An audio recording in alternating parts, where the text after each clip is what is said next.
मेरे محترم बुज़ुर्गों और ख़ास तौर पे नौजवानों, जब रसूलुल्लाह सल्लल्लाहु अलैहि वसल्लम ने दुनिया में आकर नबूवत का दावा किया तो उस वक़्त उनकी उम्र मुबारक कितनी थी? 40 साल थी। जवानी की उम्र, भरपूर जवानी की उम्र।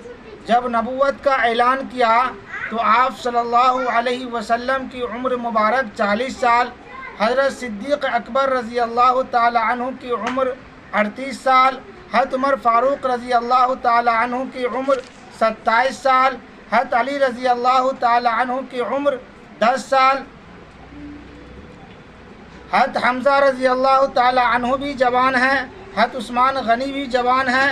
ये जवानों की एक जमात थी जिसको अल्लाह ने खड़ा कर दिया और उन्होंने पूरी दुनिया में, ये नौजवानों की जमात, इन्होंने पूरी दुनिया में इनकलाब बर्पा कर दिया। तो इन मिसालों से पता चलता है कि जिन लोगों ने दुनिया में बड़े काम कर दिखाए, ये लोग कौन थे?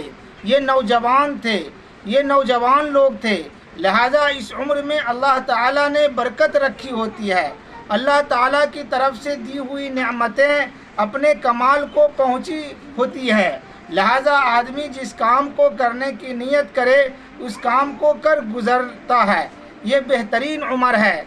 अहम नसीहत इससे ये हासिल करें, हमारे बड़ों ने कहा है कि जो बूढ़े लोग होते हैं उनके पास ज़िंदगी के तजुर्बात होते हैं। उन्होंने ज़िंदगी में ठोकरें खा खा कर ये समझ लिया होता है कि क्या करना है क्या नहीं करना है। ज़िंदगी में दो तरह के काम होते हैं, और एक होता है जिस तरह अहम होता है और एक उससे भी ज़्यादा अहम होता है, क्योंकि वो ठोकरें खाए बगैर बंदा समझ नहीं सकता। जिन्होंने ज़िंदगी में मार खाई होती हैं, ऊंच नीच देखी होती हैं, गर्मी सर्दी देखी होती है, हर तरह के हालात भुगते होते हैं, उनको पहले से पता होता है। तो ये बूढ़े लोग हकीकत में दीन इस्लाम के नज़र में थिंक टैंक होते हैं। हर घर के अंदर माँ बाप की हैसियत थिंक टैंक की होती है और नौजवानों की हैसियत होती है कि वो उनसे हिदायत लें, पॉलिसी लें और काम करते रहें, चलते रहें। ये काम नौजवानों ने करना होता है और गाइडलाइन उनको उनके बड़ों ने देनी होती है। बड़ों की अल्लाह के रसूल सल्लल्लाहु अलैहि वसल्लम इरशाद फरमाते हैं, अल बरकतु मा अकाबिरिकुम, बरकत तुम्हारे लिए बड़ों के साथ रहने में है। देखें, एक होता है पानी और एक होती है आग।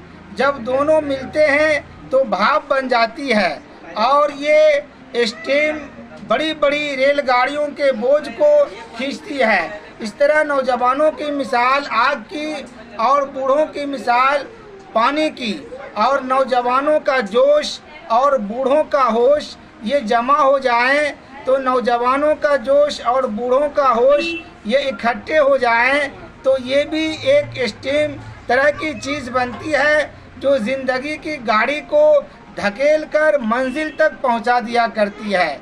इसलिए नौजवान एक दूसरे के राहबर खुद बन जाएं, वहाँ ठोकर खाएंगे, चूँकि उन्होंने ज़िंदगी के रास्ते को देखा नहीं है। जिसको पता ही नहीं रास्ते वो क्या बताएगा, वो तो जब आएंगे उसको क्या पता कहाँ कहाँ क्या है। तो इसलिए कामयाब ज़िंदगी उन लोगों की होती है जो कि जवानी की उम्र में अपने बड़ों की हिदायत के मुताबिक ज़िंदगी गुजारें। इसलिए मेरे नौजवान दोस्तों, आप भी अपनी कीमती ज़िंदगी गुजार रहे हैं और इस ज़िंदगी में हर वो रास्ते को अपना रहे हैं और जो ज़िंदगी के तकाज़े हैं उस पर आप अमल कर रहे हैं। तो आप बड़ों के मशवरे से काम करें, अपने घर के बूढ़ों से, अपने घर के बड़ों से और गांव के बड़े बुज़ुर्गों के मशवरे से ही काम करें और उनसे सीखते रहें। अल्लाह पाक हम सबों को अमल की तौफीक फरमाए। आमीन। वमा अलैना इल्लल बलाग।